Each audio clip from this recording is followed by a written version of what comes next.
अस्सलाम वालेकुम दोस्तों, यो कल जो मूं वीडियो ठाही हुई तव्हांखे मां ॿुधायो त मोटरवे ते कुझु न कुझु कल गाड़ियूं अचनि पियूं। अॼु माशाअल्लाह बिल्कुलु रोड बंदि आहे। मोटरवे हे साम्हूं तव्हां ॾिसो था, हीअ जेको गाड़ियूं हुन भर वञनि थियूं, इहे पंजाब खां गाड़ियूं अचनि थियूं। बाक़ी बबरलो बाईपास हिन मोटरवे खां अॻिते आहे, थोरो 7 किलोमीटर हितां परे आहे। अॼु मोटरवे सुनसान लॻो पियो आहे। इहे हिकु अधु को कार अचे थी, जीअं कार वञे थी, जीअं साम्हूं कार अचे थी। इहे सखर खां जेको लोकल गाॾियूं वञनि थियूं उहो हिन पंजाब साइड ॾे वञनि थियूं।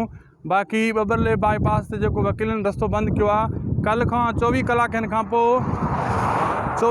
खां पोइ हिते हाणे सुनसान थी वियो आहे। हीअ मोटरवे न त हिकिड़ो मिंट बि हिते असां न बीह सघंदा आहियूं। अॼु तव्हां ॾिसी सघो था, हीअ सुनसान लॻो पियो आहे। बसि ईअं हिकु अधु कार वञे थी। हिमत जेका हुननि कई आहे वकीलनि, उन्हनि खे सराहिणो पवंदो। ऐं तव्हां सभई जेका सिंधी ॿाहिरि आहियो ऐं हिन खे घोटकी ताईं जेको आहे न हीरो इलाइक़ो खुलियल आहे, इन खे बि हिमत करे अगरि बंदि कयो, तव्हांजा मुतालबा जेको आहे न जल्दी मंज़ूर थी वेंदा। बाक़ी हक़ीक़त पुछो, वॾी हिमत कई आहे। जंहिं हिमत कई आहे सिंध अवाम, उन्हनि खे सराहणु ज़रूरु घुरिजे ऐं तव्हांखे शेयर करणु ज़रूरु घुरिजे। हीअ मोटरवे बंदि आहे। हिन जी भर में जेको हाईवे रोड आहे उहो बि फ़िलहालु बंदि लॻो पियो आहे 24 कलाकनि खां वठी। ऐं उअं त टाइम घणो थियो आहे, अॼु टियों ॾिहाड़ो आहे इन ॻाल्हि खे, लेकिन लोकल रोडनि खां जेको आहे न ट्रैफ़िक अचे पई कराची वारी 3 ॾींहं पहिरियों, उहे बि हाणे रस्ता बंदि थी विया आहिनि। कल्ह मां इन लाइ वीडियो ठाही, मां चयो अञा गाॾियूं हलनि थियूं लोकल रोडनि खां क्रॉस करे मेन रोड ते मोटरवे ते चढ़नि पियूं। जिते हीअ मोटरवे दोस्तों ख़तमु थिए थो, इहो ख़तमु थिए थो हिते सखर रोडी जे ओरियूं बबरलो बाईपास परनावा। हितां लोकल रोडनि सालिया पटर खां ॿियनि खां गाॾियूं अची हिन ते पंजाब ॾे वञनि पियूं पहिरियों। हाणे माशाअल्लाह बंदि रस्तो बिल्कुलु सुनसान लॻा पिया आहिनि।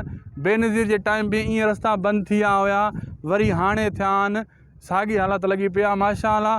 अगरि तव्हांखे थोरी बि हिमत कंदव न त तव्हांजा मुतालबा मंझी वेंदा। बाक़ी हीअ ॾिसो, हाणे हितां गाॾी अचे थी पंजाब साइड खां। हाणे हीअ ट्रक पंजाब साइड खां अचे थी ऐं हेॾो बिल्कुलु ट्रैफ़िक हिन साइड खां बंदि आहे। सिंध खां का बि शइ पंजाब ॾे कोन थी वञे। हीअ जेका ट्रक वञे थी, इहा पंजाब साइड खां आई आहे। सुबुह मां वीडियो ठाही, हाईवे बि बंदि आहे। हीअ मेन मोटरवे सखर आहे, हीअ बि सुनसान लॻो पियो आहे। ऐं तव्हांखे सिर्फ़ु एतिरो ॾेखारिणो हो त हीअ हूंदी आहे हिमत। जॾहिं क़ौम हिकु थींदी आहे त पोइ उन जा कुझु न कुझु नतीजा निकिरंदा आहिनि। ऐं हीअ तव्हां जेको सुनसान ॾिसो था न, इहो कमु। बाक़ी ॿी हिकिड़ी मां वीडियोज़ वञी ठाहींदुसि, बबरले मोड़ ते बि वेंदुसि, 7 किलोमीटर तां परे आहे असांखां।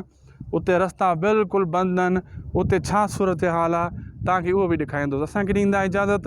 हिन वीडियो खे लाइक शेयर सब्सक्राइब चैनल खे कंदा। फेसबुक ते जेतिरो थी सघे हिन वीडियो खे शेयर कयो त जीअं ॿियनि ताईं पुॼे ऐं ॿियनि जी बि हिमत वधे ऐं कुझु मतां गैरत जी गोरी खाए अवाम, ही सुतल अवाम।